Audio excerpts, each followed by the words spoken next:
I was 18 years old. I belonged to a very conservative family, a Baloch family, where good daughters never say no to their parents. My father wanted me to get married, and all I said was, if that makes you happy, I'll say yes. And of course, it was never a happy marriage. Just about after 2 years of getting married, about 9 years ago, I met a car accident. Somehow my husband fell asleep and the car fell in the ditch.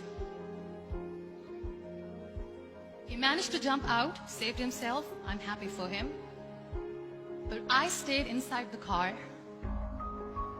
and I sustained a lot of injuries. The list is a bit long. Don't get scared. I'm perfectly fine now. Radius ulna of my right arm were fractured. The wrist was fractured. Shoulder bone and collarbone were fractured. My whole rib cage got fractured. And because of the rib cage injury, lungs and liver were badly injured. I couldn't breathe. I lost urine and bowel control. That's why I have to wear the bag wherever I go. But that injury that changed me and my life completely as a person and my perception towards living my life was the spine injury. I was in the middle of nowhere in that toppled car. Many people came to rescue. They gave me CPR. They dragged me out of the car. And while they were dragging me out, I got the complete transection of my spinal cord. Those 2.5 months in the hospital were dreadful. I will not make up stories just to inspire you. I was at the verge of despair. One day, doctor came to me and he said, well, I heard that you wanted to be an artist, but you ended up being a housewife. I have a bad news for you. You won't be able to paint again because your wrist and your arm are so deformed, you won't be able to hold a pen again. And I stayed quiet.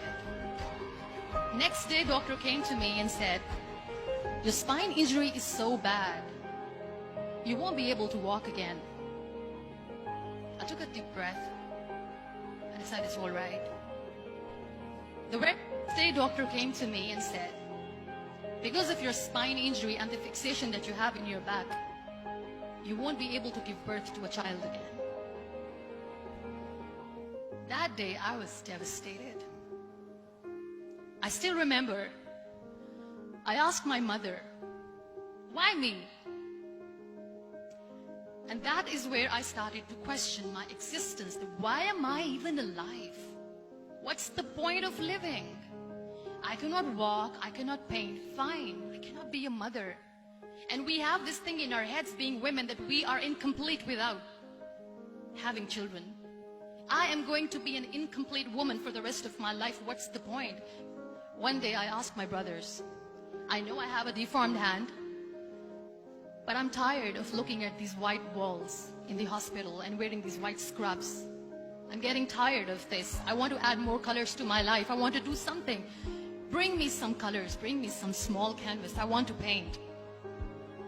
So the very first painting I made was on my deathbed. There were a lot of infections in my body, a lot of allergies. So doctors wanted me to lie down on the bed straight for not 6 months, for not 1 year, for 2 years. That was the time where I realized how lucky people are, but they don't realize. After 2 years and 2.5 months, when I was able to sit on a wheelchair, that was the day when I had the rebirth. I was a completely different person. I still remember the day I sat on the wheelchair for the first time, knowing that I'm never going to leave this, knowing that I won't be able to walk for the rest of my life. I saw myself in the mirror and I talked to myself. And I still remember what I said. I cannot wait for a miracle to come and make me walk. That day I decided that I'm going to fight my fears.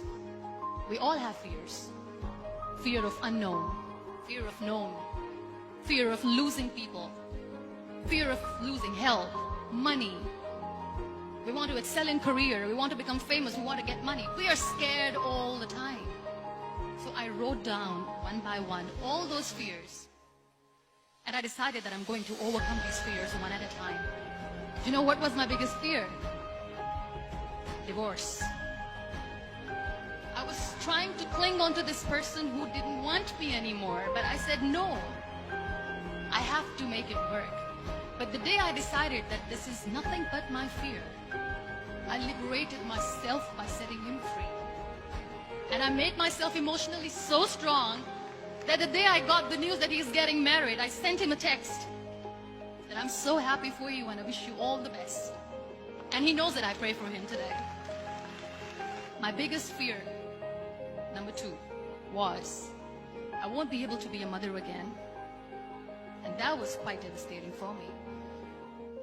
But then I realized there are so many children in the world, all they want is acceptance.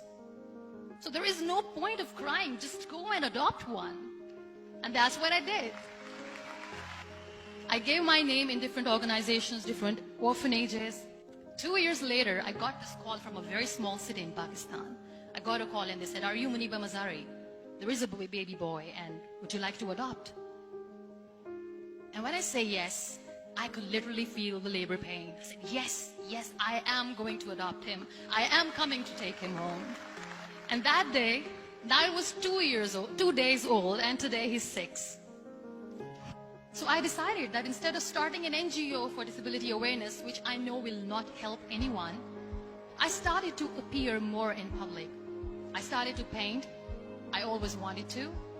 I have done a lot of modeling campaigns, different campaigns for brands like Tony and Guy. I decided that I'm going to join the national TV of Pakistan as an anchor person. And I've been doing a lot of shows for the last 3 years. So when you accept yourself the way you are, the world recognizes you. It all starts from within. I became the National Goodwill Ambassador for UN Women Pakistan, and now I speak for the rights of women, children. We talk about inclusion, diversity, gender equality, which is a must.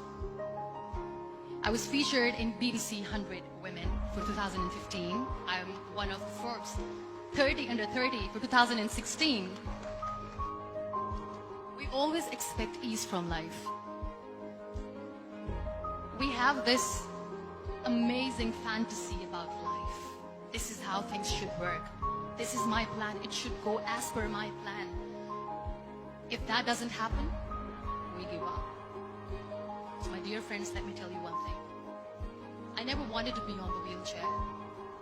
Never thought of being on the wheelchair. I was always aspiring to do bigger things, but had no idea that for that I have to pay the price to be where I am today. This life is a test and a trial. Are never supposed to be easy. So when you're expecting ease from life, and life gives you lemons, then you make the lemonade, and then do not blame life for that, because you were expecting ease from a trial. Trials make you a stronger, better person. Life is a trial. It is okay to be scared. It is okay to cry. Everything is okay, but giving up should not be an option. They always say that failure is not an option. Failure should be an option, because when you fail, you get up, and then you fail, and then you get up, and that keeps you going. Nothing is perfect in this world. We all are perfectly imperfect, and that is perfectly all right. That's all right. Live your life fully. Accept yourself the way you are. Be kind to yourself. Be kind to yourself. I'll repeat, be kind to yourself, and only then you can be kind to others. Love yourself and spread that love. Never give up. The real happiness doesn't lie in money or success or fame. I have this all, I never wanted this. Real happiness lies in gratitude. So be grateful, be alive, and live every moment. Thank you so much, everyone. Thank you.